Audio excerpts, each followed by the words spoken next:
ആവേശക്കോടുമുടിയേറി പ്രവർത്തകർ. മണലൂർ നിയോജക മണ്ഡലത്തിലെ കൊട്ടിക്കലാശം പാവർട്ടിയിൽ നടന്നു.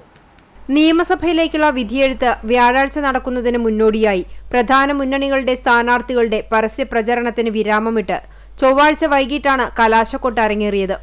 മണലൂർ മണ്ഡലത്തിലെ പ്രധാന സെന്ററായ പാവർട്ടിയെയാണ് പ്രധാന മുന്നണികൾ കലാശക്കൊട്ടിനായി തെരഞ്ഞെടുത്തത്.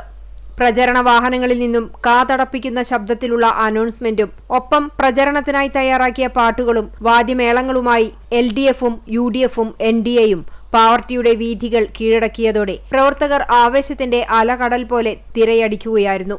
LDF സ്ഥാനാർത്ഥി പ്രൊഫസർ C രവീന്ദ്രനാഥും UDF സ്ഥാനാർത്ഥി TN പ്രതാപനും NDA സ്ഥാനാർത്ഥി അഡ്വക്കേറ്റ് KK അനീഷ് കുമാറും പ്രവർത്തകർക്കൊപ്പം ആവേശത്തിലമർന്നതോടെ പാവർട്ടി ഇതുവരെ കാണാത്ത വിധം കലാശക്കൊട്ട് വീറും വാശിയും നിറഞ്ഞതായി. പ്രഖ്യാപനത്തിനു ശേഷം ചുരുങ്ങിയ ദിവസങ്ങൾ മാത്രം പ്രചരണത്തിനായി ലഭിച്ച തെരഞ്ഞെടുപ്പാണിത്.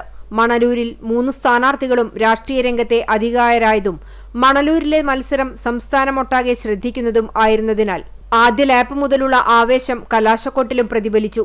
പാർട്ടി പതാകകളും വർണ്ണ ബലൂണുകളുമായി മേളവാദ്യത്തിനൊപ്പം ചുവടുകൾ വെച്ച് സ്ത്രീകളടക്കമുള്ള മുന്നണി പ്രവർത്തകർ തെരുവോരങ്ങൾ കീഴടക്കി. മുന്നണികളുടെയും സ്ഥാനാർത്ഥികളുടെയും ആത്മവിശ്വാസത്തിന്റെ നേർസാക്ഷ്യം കൂടിയായി മണലൂരിലെ കലാശ പോരാട്ടം. പാവർട്ടി പോലീസിന്റെ നേതൃത്വത്തിൽ ശക്തമായ പോലീസ് സംവിധാനവും സജ്ജമായിരുന്നു.